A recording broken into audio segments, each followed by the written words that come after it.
Meus irmãos, nós estamos estudando o livro de Filipenses e hoje nós vamos terminar o nosso estudo sobre ser amigo, sobre amizade.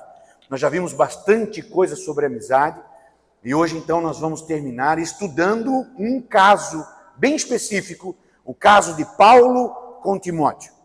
E eu queria que os irmãos prestassem atenção porque eu creio, provavelmente, pelo menos eu particularmente, não me lembro de ouvir muito comumente isso que nós estamos conversando aqui sobre Paulo e Timóteo.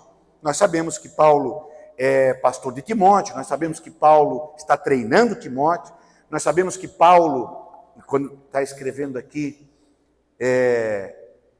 a Timóteo, ele está preso, essa é a última carta de Paulo a Timóteo, e daqui a alguns dias Paulo vai ser morto, decapitado. Nós sabemos isso. Nós sabemos que Timóteo é um jovem inexperiente de igreja, que está começando o seu ministério. Timóteo começando, Paulo terminando. Companheiro de Paulo também no ministério pastoral foi Tito. Então os três se conhecem muito bem, Paulo, Timóteo, Tito. Mas Timóteo, de todos, parece ser o mais reticente, o mais difícil de se lidar. Então Paulo escreve muitas coisas a Timóteo, lembrando ele da fé, lembrando ele do chamado, lembrando ele de muitas coisas. E na questão da amizade, hoje então nós vamos tratar, dentro desse aspecto, da amizade de Paulo, Timóteo, Onesíforo, e nós vamos ver e aprender algumas coisas para nós terminar esse capítulo sobre ser amigos de Filipenses. O livro de Filipenses começa com Paulo dizendo Paulo e Timóteo. Filipenses foi escrito antes de Timóteo. Então, quando Paulo escreve Filipenses, Paulo e Timóteo estão andando juntos. Eles estão juntos, Paulo e Timóteo. Estão ali na região, Paulo está preso quando está escrevendo Filipenses, mas Timóteo está por perto. Quando Paulo escreve a carta de Timóteo, Paulo também está preso, mas agora está preso em Roma, e ele está preso numa prisão, e nessa prisão ele é uma péssima prisão, seria hoje para nós assim uma prisão de segurança máxima e tal. Não, espera só um pouquinho, Samuel. Então, Paulo está nessa cadeia e Timóteo agora está afastado de Paulo. Mas antes de nós chegarmos a isso, veja, irmãos, nós já vimos, e isso é muito importante, eu queria que os irmãos gravassem isso. De tudo que a gente vai falar sobre a amizade, eu queria que os irmãos gravassem duas coisas muito importantes. Primeiro, o livro de Filipenses nos desperta muito para nos fazer entender que nós somos caídos, de que nós precisamos da graça, de que nós não temos em nós coisas boas. Paulo chega a dizer, em Filipenses capítulo 4, que nós precisamos mudar a nossa cabeça, mudar a nossa mente. Ele diz assim, irmãos, aquilo que for bom, aquilo que for honesto, aquilo que for puro, aquilo que for nobre, é isso que você tem que pensar. Por que Paulo está falando isso? Porque isso não sai da nossa cabeça naturalmente, irmãos. Não é isso que ocupa a nossa cabeça. E não me venha com balela e com historinha. Eu jejuo, eu oro 20 horas por dia, não sei o quê. Então eu já tenho uma mentalidade pura. O ser humano, pelo ser humano, não tem uma mente pura. A nossa mente é caída. A nossa mente é caída. Eu me lembro, por exemplo, uma vez que nós ficamos uma semana de jejum, os pastores, nós ficamos uma semana de jejum, terminamos o jejum na sexta-feira, e foi uma bênção, muito bom, irmãos. Um tempo de Deus, assim, muito bom. Nós ficamos ali no Governador Celso Ramos, acampados, e era só oração, era só leitura da palavra, e a gente trazia umas palavras entre nós mesmos, devocionais. Que tempo excelente, uma semana só ouvindo Deus, só na plenitude de Deus. Sexta-feira a gente tomou uma sopinha de água, porque não tinha como comer, né, para quebrar o jejum. Então a gente tomou ali uma sopinha de água bem rapidinho e viemos embora. Eu peguei o carro e vim embora. Entrando ali de Governador Celso Ramos para a BR, o cara sai de trás de mim, naquela pista de rolamento para aumentar a velocidade, o cara sai de trás de mim, quase bate em mim, me atravessa na minha frente e vai parar na minha frente. Eu não entendi nunca aquilo. Por demônio. Rapaz, uma semana de jejum. Uma semana de jejum. Irmãos, eu fiquei endemoniado. Eu fiquei possuído.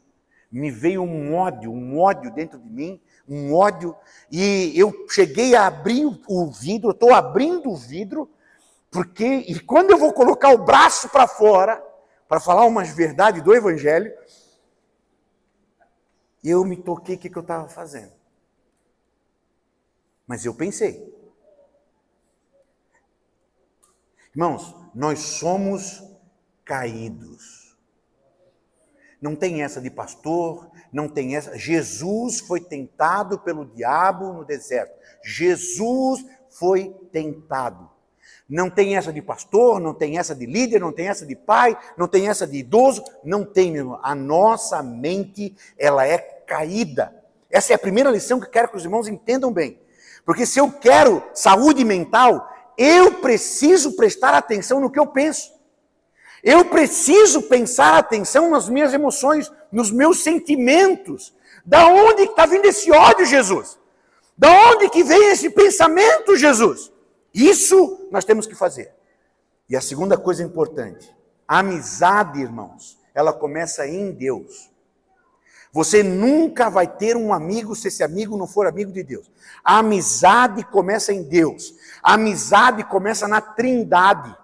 A Trindade tem o sentimento de amizade. Não tem um maior que o outro, eles cooperam entre si. Deus é Pai, o Pai é Filho, o Filho é Espírito Santo.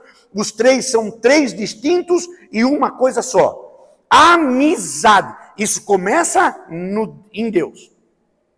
Então, se eu quero ser amigo, ou se eu quero ter um amigo, puxa, como seria bom eu ter um amigo. A gente está estudando aqui, irmãos, essa vai ser o 4º encontro, e eu creio que os irmãos, quando veem o que é amizade, eu creio que os irmãos pensam comigo e concordam. Eu não tenho um amigo assim. Por exemplo, aqui no domingo eu preguei e falei sobre aquela nadadora que afundou na piscina e tal, e eu perguntei, quem é que tem um amigo que hoje que pula na piscina por você? É raro, irmãos, é raro. Se você tiver uma pessoa que mergulha na piscina para lhe ajudar, para lhe tirar da piscina, e não importa quem, é raro. Nós vamos ver aqui Paulo discutindo com Timóteo. Timóteo falhou com Paulo. Timóteo não foi amigo de Paulo até o fim. Então é raro. Começa com Deus. Se você quer ter um amigo, comece você a andar com Deus. Porque quem anda com Deus não vai querer ser teu amigo se você não anda com Deus. Eu não tenho prazer, irmãos, eu não tenho prazer nenhum de ir na casa, e olha que a gente conhece gente rica, e me convidam, e vai ter carne, e vai ter isso, e vai ter aquilo. Eu não tenho prazer nenhum, zero, quer dizer, é negativo. De ir na casa de pessoas que eu sei que vão falar coisa que eu não quero ouvir, vão contar piada que eu não acho graça, que a conversa não é a minha conversa, o pensamento não é o meu pensamento. Eu fico o dia inteiro orando para Deus me abençoar a minha cabeça, para Deus limpar a minha mente, e aí eu vou lá naquele lugar que os caras só vão falar sujeira. Não, né? Com as minhas pernas, não. Então, queridos, se você quer ter um amigo, a primeira coisa que você tem que fazer não é pagar essa salada para os outros. A primeira coisa que você tem que fazer não é pagar rodízio de pizza. A primeira coisa que você tem que fazer não é chamar todo mundo para a tua casa para fazer almoço, que daí eu vou ter um monte de amigo. Não, meu querido. Olha a história do filho pródigo. O filho pródigo gastou tudo que tinha com falsos amigos. Quando ele precisou de amigo, não tinha ninguém. Não tinha ninguém. Quem é que ouvia o lamento dele? Os porcos. Quem é que ouvia o choro dele? Os porcos. Com quem que ele conversava? Com os porcos. Se você quer ter amigo, comece a buscar Deus. Seja amigo de Deus. A amizade começa em Deus. Não é sobre o que tu gosta, não é sobre o que tu quer, não é sobre os teus sentimentos. A amizade começa com Deus. A amizade é Deus. E aqui então, põe lá por favor agora, Samuel. E aqui então nós vamos ver Paulo na prisão de Mamertina. Essa é a prisão em Roma. E aqui eu queria que os irmãos prestassem atenção. Essa prisão é subterrânea. Aqui tem só 2 andares. mas ela tem 3 e até 4 andares. Eu queria que os irmãos prestassem atenção de que aqui é no subsolo tem um salão onde ficam os presos geral. Mas ali tem um buraco no salão, está vendo ali que tem uma setinha, na frente da escada ali tem uma setinha? Pois é, ali tem um buraco. Naquele buraco eles jogam os presos que estão condenados ou esperando para ser mortos. Aqui naquele salão de cima é onde os soldados e os presos estão ali, fazem xixi e fazem as suas necessidades físicas. Então eu faço xixi ali em cima, dali de cima escorre para baixo. Onde estão quem? Estão todos os presos lá. E é lá que está Paulo. Nós temos um lugar assim na nossa casa. Todos nós temos, eu acho, na nossa casa. Um lugar assim, onde a gente guarda as fezes, o xixi. É escuro, é debaixo da terra, não ventila, não tem sol. Nós temos um lugar, e nós chamamos de fossa. A gente chama de fossa. Lá era a prisão onde estava o Paulo. Dessa prisão, irmãos, ou você sai para ser morto, ou você sai morto. Isso aqui é o último lugar. Por isso que Timóteo não quer ir lá. Primeiro porque Paulo está preso e ir lá agora, imagina agora eu ir visitar os caras que estão sendo presos aí pela Polícia Federal pelo tal golpe de Estado. Imagina, eu vou lá visitar o cara. Não, quem é que veio ali visitar o fulano? O pastor Lemos. Ah, é golpista, é isso. Eu vou aparecer na rede, eu vou manchar a minha reputação indo lá. Os irmãos estão me entendendo? Isso numa prisão bonitinha, limpinha. Timóteo vai ter que ir numa fossa. Timóteo é limpinho, Timóteo anda perfumado. Timóteo é assembleiano que tem gel no cabelo. Eu não vou lá naquela cadeia, eu não vou lá lidar com... Queria poder dizer.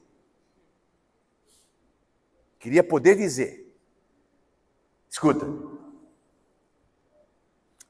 Mas seria legal nós termos amigos que lidam com as nossas...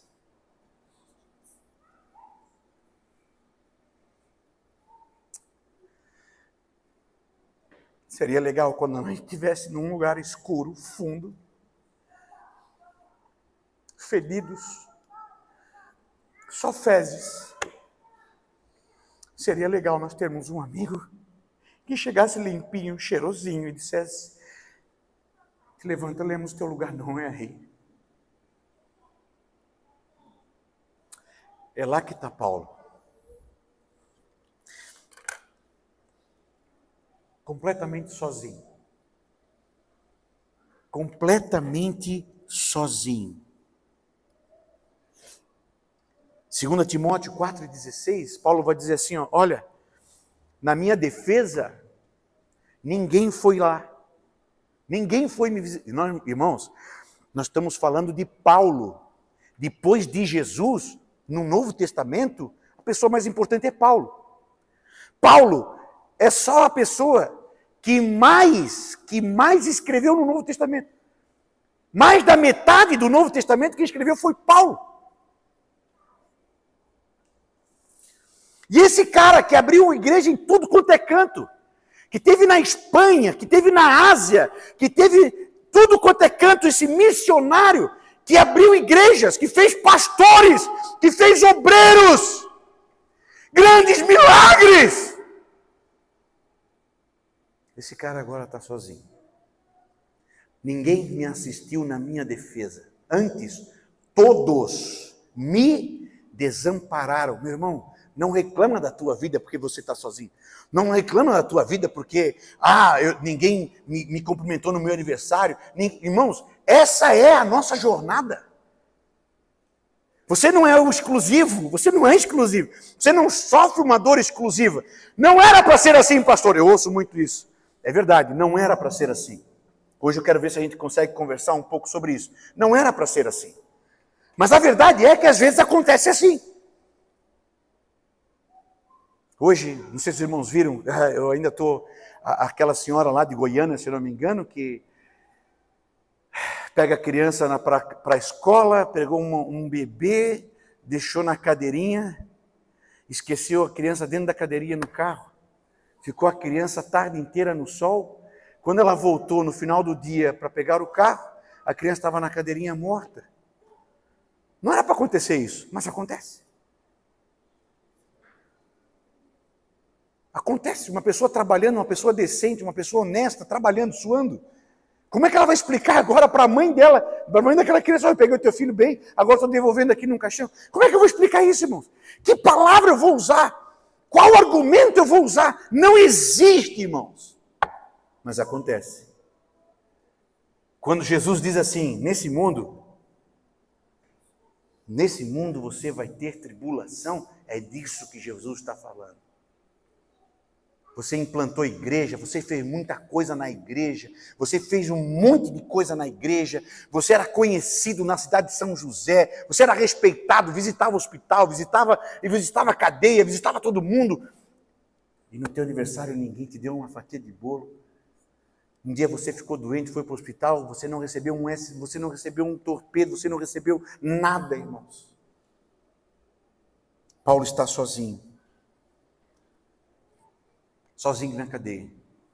Nesse momento, ainda sobre o governo de Nero. Nero é um louco, e Nero botou fogo em Roma. E Nero está dizendo que quem botou fogo em Roma foi os cristãos.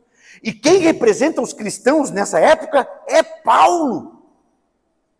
Paulo é a pessoa mais importante dos cristãos. Quando falava assim, ó, crente, a pessoa já ligava a Paulo. Porque Paulo era o pastor, o grande pregador, era o missionário. Ele andava pelo mundo inteiro, era o Billy Graham da época. E quando Nero põe fogo e morre muita gente, irmãos, ele vai dizer que é o cristão? Irmãos, os historiadores dizem que faltou madeira para botar fogo em crente e para fazer cruz. Cristão que não fosse para a cruz morto, era posto na fogueira ou era jogado no Coliseu para ser comido pelos leões, pelas feras. É nessa época que Paulo está preso e Timóteo está dizendo, eu não vou bater uma foto com o lado do Paulo agora. Eu não vou lá em Roma, na prisão do centro do império, o império caçando os crentes, o império caçando todo mundo, eu não vou lá no meio.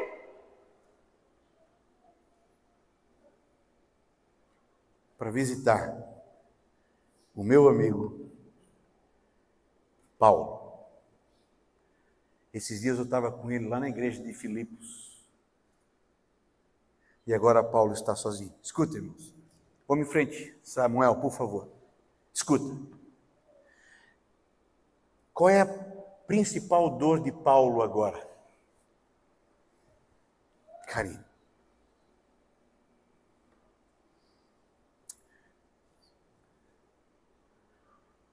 Pastor Hélio.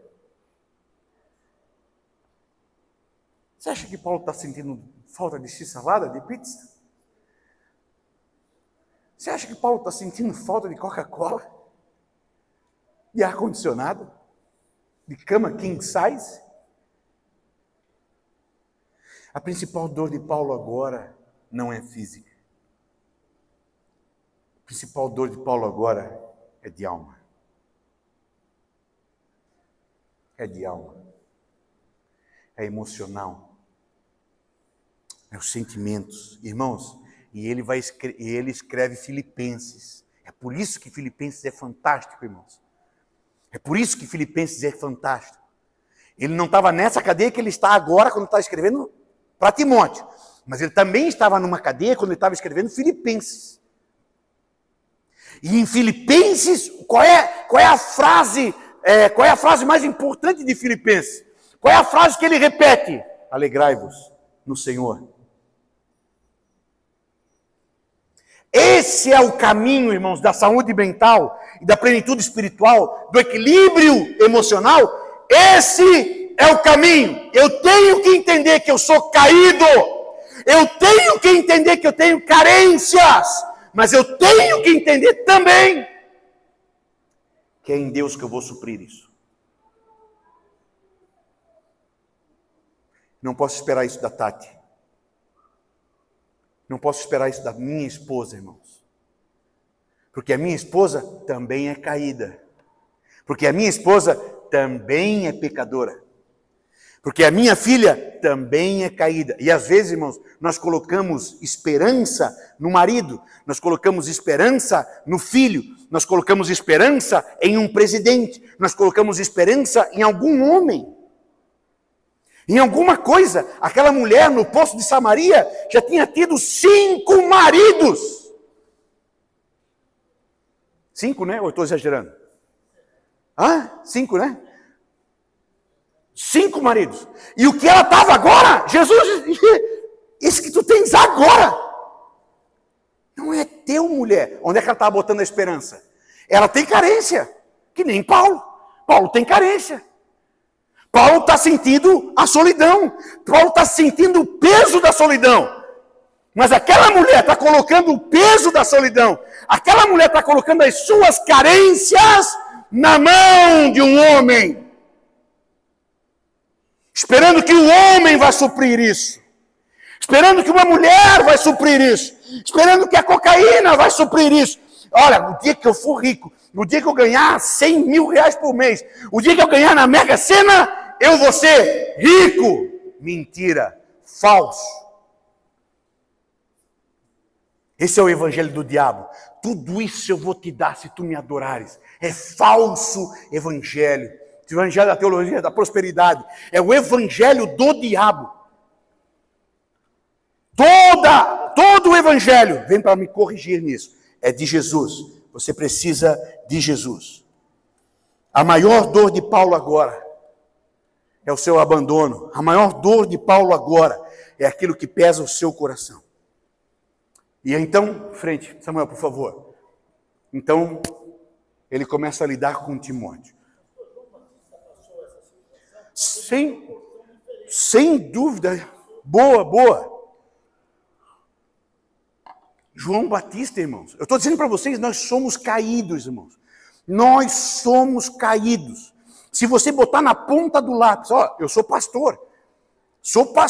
Eu oro, eu gosto de orar, eu gosto de jejuar. Se eu botar na ponta do lápis os meus pensamentos de 24 horas, irmãos, 99% não presta. Eu preciso ser curado. Teve uma época, irmãos, eu não sei se os irmãos prestaram atenção nisso, eu até preciso voltar. Eu levei tão a sério esse negócio, eu tenho que aprender a pensar correto. Eu tenho que aprender a pensar para glorificar a Deus. Eu tenho que aprender isso. Eu andava com uma borrachinha no punho, não sei se os irmãos se lembram disso. Para que aquilo? Toda vez que eu estava pensando besteira, E às vezes eu nem puxava, mas aí o pastor Edson, por exemplo, quando me via, é verdade, está valendo. Está valendo. Sabe aquela história da mãe que bateu? Por que está me batendo? Não sei, mas tu sabe por que estás apanhando. É isso aí. É bem por aí. Sabe, meus irmãos? João Batista, um grande homem de Deus. Jesus, primo de Jesus, um grande homem de Deus. João Batista batiza Jesus. Vamos só colocar dentro de um calendário. Não foi isso, mas só para a gente entender. João Batista batiza Jesus no domingo. Passa segunda-feira, terça-feira, quarta-feira ele é preso. Sexta-feira, João Batista pede para os caras. Vou lá e pergunta para Jesus se ele é o Messias mesmo. João Batista, quando batizou Jesus, Deus falou. João Batista ouviu Deus falar. João Batista viu o Espírito Santo de Deus na forma de uma pomba. Mas agora, irmãos, ele está preso, está jogado, sozinho, sem Wi-Fi, sem visita, preso. E ele entra em crise. Nem Jesus foi visitar. E ele entra em crise. Puxa vida, será que Jesus... Será que ele era o Messias mesmo? Estou dizendo para os irmãos. Agora Paulo vai tratar com Timóteo. Olha só o que Paulo diz. Nós acabamos de ler. 2 Timóteo 1:8. Pode deixar aqui, Samuel, não precisa. Portanto, não te envergonhes de mim, que sou prisioneiro Timóteo, por favor, Timóteo, vem me visitar. Timóteo, eu sou teu amigo, cara. Olha o que tudo nós fizemos. Nós escrevemos epístolas juntos, Timóteo. Tu não te lembra de Filipos? Filipenses eu começo, Paulo é Timóteo. Timóteo! Mas agora, irmãos, Timóteo está com vergonha de Paulo. Não te envergonhes de mim, que sou prisioneiro. Quantos amigos nós temos, irmãos? Que são nossos amigos quando nós estamos no foco, quando nós estamos muito bem. Estou dizendo para você que a gente precisa voltar a aprender a fazer amigos e a ser amigos. E esse amigo que Paulo precisa, só quem tem muita intimidade com Deus, meus irmãos. O medo mata o nosso amor na amizade. O desespero mata o nosso amor na amizade, irmãos. Lucas, você vai ver isso muito bem, essa dinâmica entre autopreservação e lealdade. Isso é do homem. Pô, eu cuido de mim ou eu vou cuidar de Paulo? Se eu for lá, eu posso morrer. Vai morrer. Provavelmente vai morrer. Se eu for lá, eu posso morrer. Se eu não morrer, todo mundo vai falar. Todo mundo, eu vou ser perseguido como está Paulo. Por que eu vou fazer isso? E aí, irmãos, a gente começa a raciocinar. Não é prudente eu ir. Não é prudente eu ir. Eu vou ficar aqui no meu cantinho, limpinho. Vou ficar em oração. A gente começa a fazer os raciocínios. A gente começa a justificar o nosso comportamento. Não, imagina se eu vou sair do culto, acabei de tomar banho, estou todo perfumado. Imagina se eu vou ali abraçar aquele homossexual. Imagina se eu vou pegar ali aquele ébrio, alcoólatra. Imagina. Irmãos, de novo, eu gosto de colocar por exemplo, porque às vezes os pastores se colocam muito acima, né? Não, eu estou bem abaixo. Eu era pastor de uma congregação aqui, minha primeira congregação. E essa primeira congregação era num bairro que tinha um bêbado clássico do bairro. Era o bêbado clássico do bairro. Então, todo dia que eu ia lá para o morro, eu via o cara estava bêbado. E ele cantava na rua, ele fazia escarcéu na rua. Então, ele era a pessoa clássica. Um dia, irmãos, eu tinha ido para os Estados Unidos, eu voltei dos Estados Unidos, e lá eu comprei um terno, do tempo que eu gostava de andar de gravata. E comprei um terno muito bonito, isso, aquilo, e comprei perfume importado, e eu fui para a igreja com um terno novo e perfume importado. E aí, naquele dia, eu estou indo para a igreja, vem esse bêbado, e ele assim, pastor. Aí eu assim, pô, Jesus, hoje não. Bem assim, irmãos, eu pensei. Pô, Jesus, hoje não, esse cara vai me pedir dinheiro, está todo fedido. Ô, pastor. Aí eu assim, ó, fulano, eu não tenho dinheiro. Já estava mentindo. E aí ele assim, ó, não, pastor, eu não quero dinheiro. O senhor me dá um abraço? E aí aquele desgraçado me quebrou, né? Disse, vem cá, eu vou te dar um abraço, mas eu só vou te soltar dentro da igreja. Porque hoje tu vai ter que ir para o culto, então. Vamos feder nós dois juntos. E aí eu abracei ele, comecei a subir a escada. Não, pastor, eu vou. E ele foi comigo para a igreja. Irmãos, não é fácil a gente ser amigo de quem está no seu tempo de feder, no seu tempo de sujeira. E a gente estar junto, e a gente estar cuidando do Pedro que traz Jesus, cuidando do... É isso, irmãos. E aqui Paulo está dizendo, Timóteo, não tenha vergonha de mim, não tenha vergonha de mim, Timóteo. Veja, segundo, pode ir em frente, Lucas, Samuel. Samuel, Paulo, Timóteo, né? Muita gente. Paulo aqui diz assim, bem sabes isso, que os que estão na Ásia, todos se apartaram de mim, entre os quais Fígelo e Hermógenes. Escuta, irmãos, Timóteo abandona Paulo, todos da Ásia abandonam Paulo, e os dois grandes líderes da época, Fígelo e Hermógenes, me abandonaram. Tu sabes isso? A ausência na dor fragiliza, irmãos. Pô, essa era uma época que eu precisava de amigos, essa era uma época que eu precisava conversar, essa era uma época que eu precisava de ter alguém do meu lado. Não tem ninguém. Porque se associar a Paulo agora é muito perigoso. Eu imagino Timóteo também, o quanto que ele está sofrendo. Porque eu vou dizer uma coisa para os irmãos. Paulo está sofrendo dentro de uma cadeia, mas Timóteo está sofrendo no shopping. Timóteo está sofrendo no shopping. Sabe por quê, irmãos? Porque Timóteo está lá no shopping tomando sorvetinho, comendo McDonald's, e daqui a pouco passa e ele começa a escutar uma música que ele escutou com Paulo dentro do navio. Daqui a pouco ele via uma cena, daqui a pouco ele via coisas que lembra Paulo na caminhada. Paulo está sofrendo a solidão na prisão, mas Timóteo também está sofrendo uma prisão. Não é verdade, irmãos? Não é verdade que às vezes a consciência nossa começa a bater, puxa, mas eu precisava ter mandado um oi para aquele cara. Poxa, mas eu podia ter dado um abraço. Como é que eu não tenho um folheto aqui para entregar para esse cara? Pô, como é que eu não tenho uma palavra de Deus para entregar aqui para essa pessoa? A gente bate isso em nós. Isso bateu muito também em Timóteo.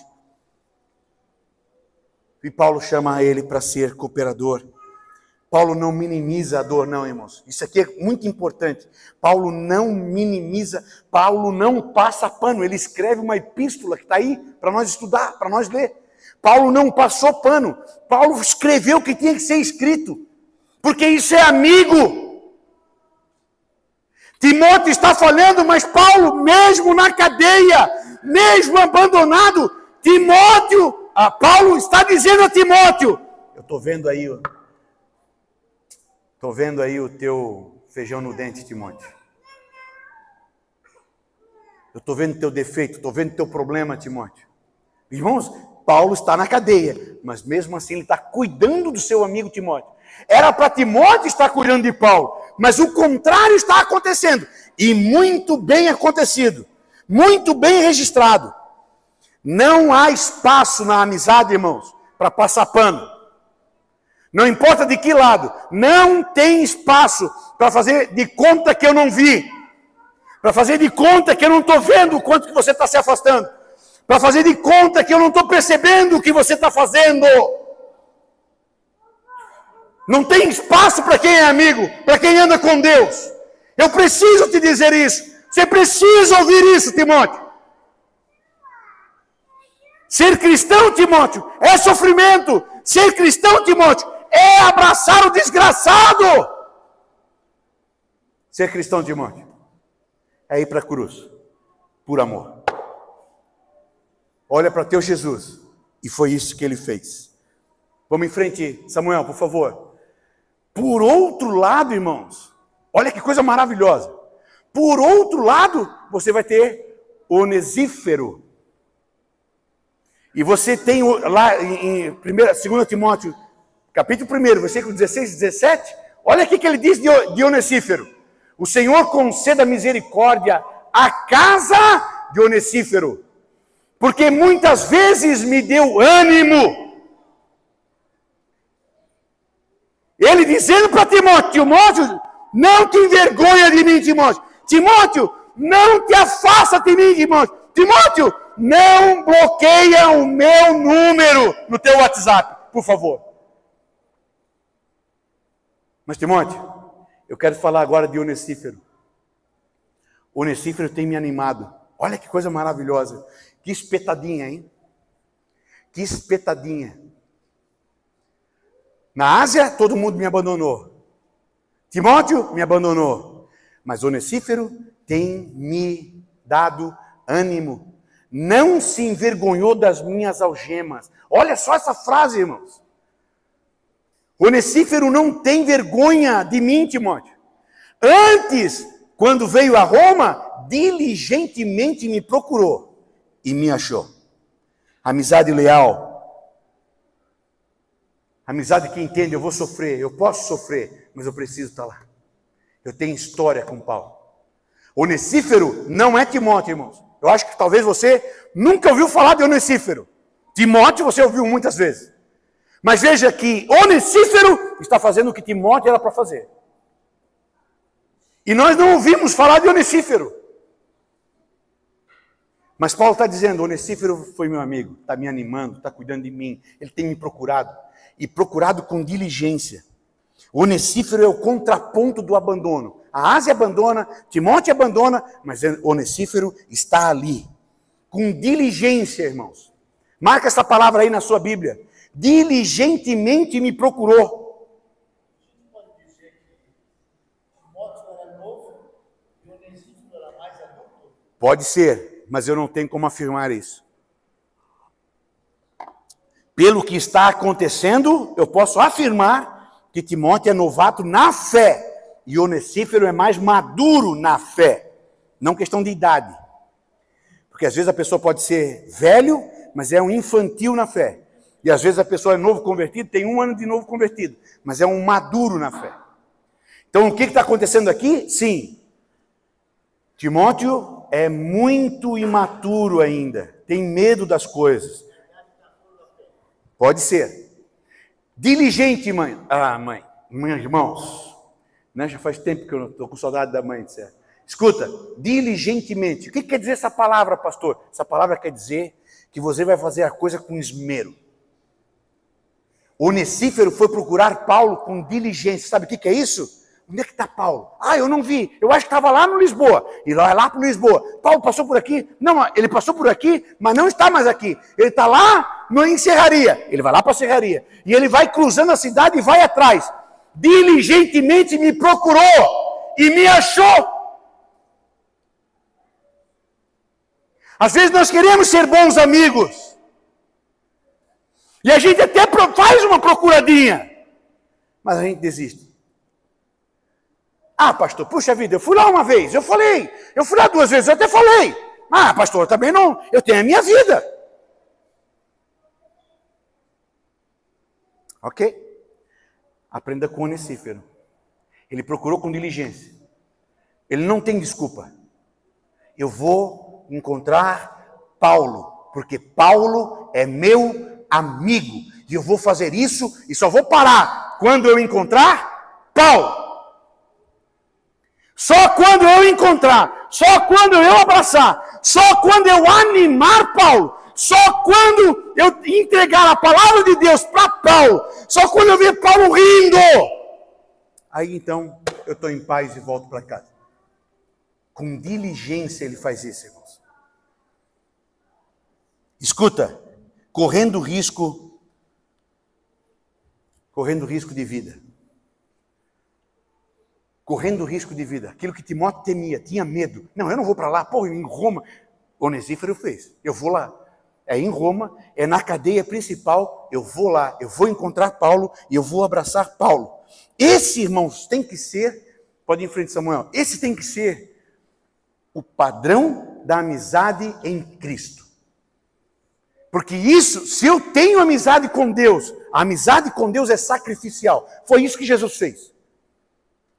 Jesus veio aqui, Jesus veio nessa fossa, e Jesus foi procurar o pior verme dessa fossa, o lemos. E Jesus morreu por esse verme, o lemos. Isso é amizade, isso é ser amigo. Jesus mesmo vai dizer, amigo é aquele que dá a vida pelo seu amigo. O resto é balela. Amigo é aquele que deixa a sua cidade e vai lá em Roma, na cadeia, e vai procurar Paulo, naquela sujeira, num foco, todo mundo querendo prender cristão, todo mundo matando cristão em Roma. Ao invés de fugir de Roma, Onesífero vai a Roma. À procura de quem? Procura de um amigo. Amizade é o fundamento da igreja, irmãos. A igreja devia de ser um lugar em que a amizade curasse pessoas. A igreja devia ser um lugar onde a nossa amizade o nosso relacionamento curasse pessoas e tornasse essas pessoas frutíferas.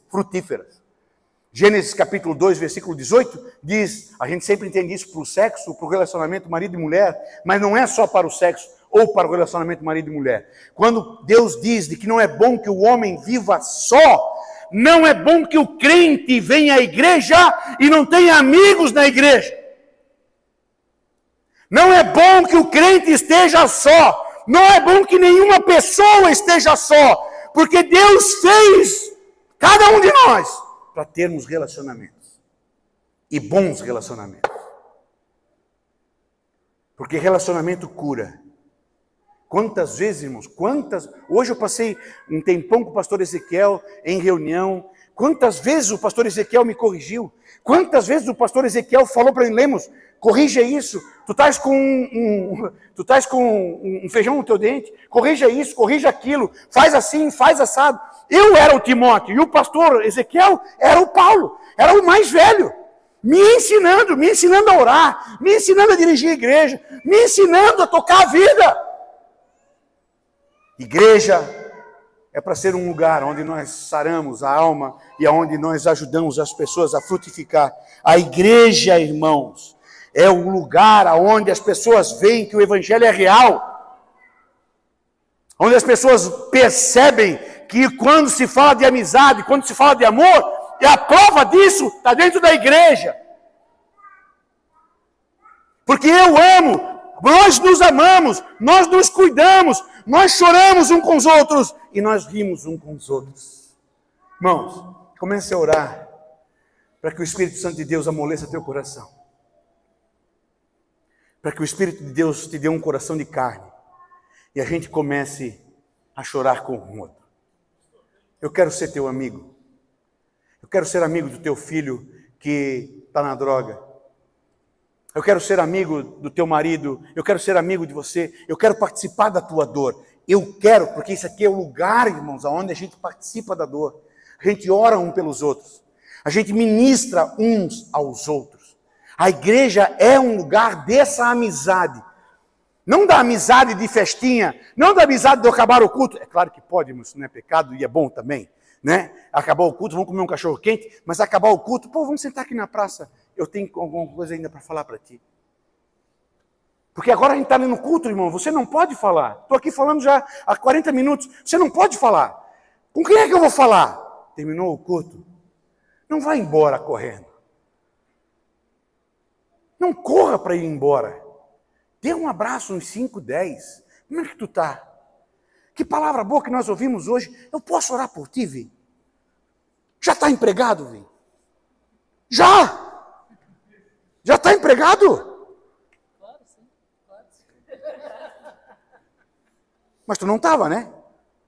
Não. Aí ele falou comigo e tal, e disse, não, eu vou estar orando por ti, tá vendo? Já está empregado.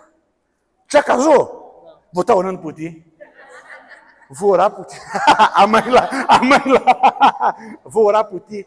Vou orar por ti para Deus arrumar uma ceguinha, uma menina que não ouça, que não veja. Vou orar por ti. Claro que vou. Vou orar pelo teu filho. Vou orar por você. Estou orando pelo Pedro da Débora. Estou orando pelo Pedro da Késia. Eu apontei para ti. Vai ser Pedro também? Não, o teu é Antônio, né? Antônio. O teu é Antônio. O teu é Antônio? A gente orar pelos filhos, irmãos. A gente ter um lugar onde eu possa abrir o meu coração. Às vezes nós viemos ao culto angustiados e a gente não tem alguém para conversar. Seja essa pessoa, não tenha pressa de ir embora, não tenha pressa de sair da presença de Deus, não tenha pressa de sair da presença dos irmãos.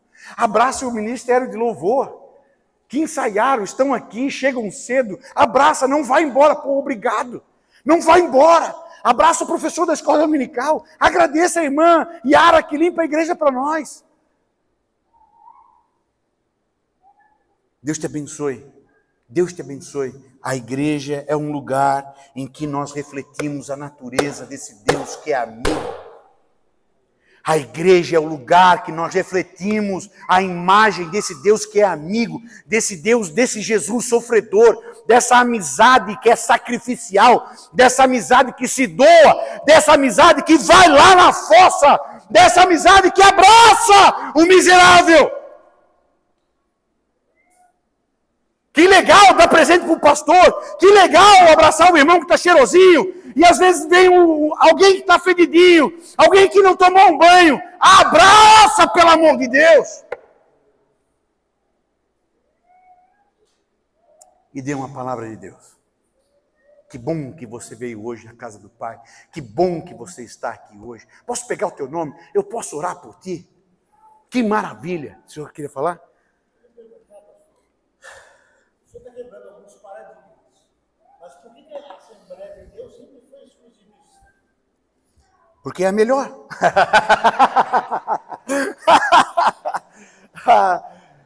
Aleluia. Não sei por quê. Não sei por quê. Porque tudo que eu conheço da Assembleia de Deus é o contrário a isso. Mas eu entendo o que o senhor está falando. Mas tudo que eu conheço do meu pai, tudo que eu conheço do ministério do pai, tudo que eu conheço de igreja é o contrário a isso. Uma igreja que se entrega, uma igreja que cuida, uma igreja que abençoa as pessoas na escola dominical, a maior escola dominical do mundo, professores que se doam. Segunda-feira o Haddad aqui, lotado de crianças, de adolescentes, pessoas que se doam para trazer o melhor do outro. Não sei. Escuta, irmãos, a igreja é possível, porque Jesus, nosso amigo, é o cabeça da igreja. E essa igreja acontece porque nós nos permitimos levar as cargas uns dos outros, cumprindo assim o mandamento de Cristo. Pode ir em frente, Samuel. Essa lealdade, irmãos, essa lealdade tem custo. Eu vou deixar a minha vida, vou sair do lugar onde eu estou e eu vou à procura de Paulo. Vou à procura de Paulo em Roma. Isso tem um custo, irmãos. A fidelidade custa, você ser amigo custa. É difícil ser amigo. Pergunta para Jesus. Pedro trai Jesus e Jesus não trai Pedro. Por que a igreja é possível? Porque na igreja tem os Timóteos, sim. Mas na igreja também tem os Paulo. Na igreja tem os Timóteos, que são teus amigos quando você está empregado, quando você está no rodízio de pizza, quando você está bem, tem saúde, tem carro, dá carona. Sim, na igreja tem esse tipo de gente. Mas na igreja tem muito Paulo também. A igreja tem muito Paulo, a igreja tem muitas pessoas que se doam, que estão chorando. Tem muitas pessoas que estão ali se rendendo a Cristo para que o filho, para que o marido, para que o outro tenha a sua bênção. Às vezes passando fome e orando para que o outro coma. Às vezes enfermo e orando para que o outro seja curado. O custo da lealdade. Ele me procurou. Ele me procurou. E ele achou. Ah, pois é, eu tentei te ligar, mas aí eu estava num lugar sem área. Dá o teu jeito, meu irmão. Ah, eu queria falar contigo, mas tu te isolou. Dá o teu jeito, meu irmão. Procura com diligência. A pessoa pode fugir, a pessoa pode não querer, a pessoa não te odeia, a pessoa te detesta, a pessoa te abandonou, mas você tem amizade com Deus. Você sabe o que é ser amigo fiel. Porque você tem Deus, você anda com Deus. Você conhece Jesus que se entregou. Você conhece Jesus que deixou o céu, que deixou a glória e veio aqui nessa fossa para cuidar do doente, para cuidar do miserável, para tirar de um charco de lodo o pecador e colocar o pecador sobre uma rocha. Você anda com esse Jesus. Você conhece esse Jesus. Aleluia. 5, Samuel, por favor. Em todo tempo ama o amigo. Eu acho esse versículo tão poderoso, Bruno. Em todo tempo, irmãos. Em todo tempo. Não é só no verão, não é só no outono, é no inverno. Em todo tempo ama o amigo. Mas tem um tipo de pessoa que pode ser o pior tempo, ele continua amando. E essa pessoa, olha o poder, irmãos. Olha o poder. Na angústia nasce o irmão. A mulher gera o irmão. A mulher gera o filho, irmãos. Na sua saúde, no seu corpo. Há um irmão que ele é umbilical. Mas há um irmão que a angústia gera. Olha que bênção, irmãos, a angústia. A gravidez é maravilhosa. Eu acho muito linda a mulher grávida. Eu acho linda a mulher grávida. Eu fico maravilhado com a gravidez. É uma coisa assim, se você estuda a gravidez, é uma coisa maravilhosa. Detalhes, milhões de detalhes acontecendo, e tudo se encaixando, e daqui a pouco você tem um bebê. Que coisa maravilhosa! Mas a angústia, escuta. A angústia, ela também gera. E a angústia gera um irmão. É uma pena que a pessoa, quando não conhece Jesus, na angústia, gera o suicídio. É uma pena que na pessoa que não conhece Jesus, na angústia, gera o divórcio. É uma pena que a pessoa que não conhece Jesus, na angústia, gera um homicídio. Mas olha o poder, irmãos, de quem conhece Deus e é amigo de Deus. Na angústia, nasce um irmão.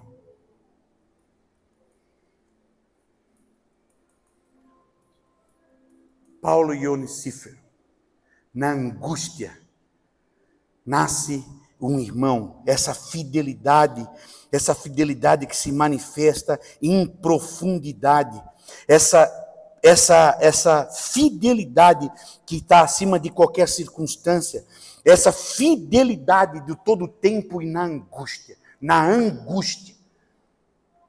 E nós somos acostumados a gerar amigos na bonança. Nunca será amigo.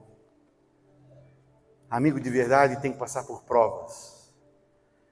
Amigo de verdade, ele é gerado no tempo da angústia. Queridos, que nós possamos curar a nossa alma. Vamos em frente, Samuel.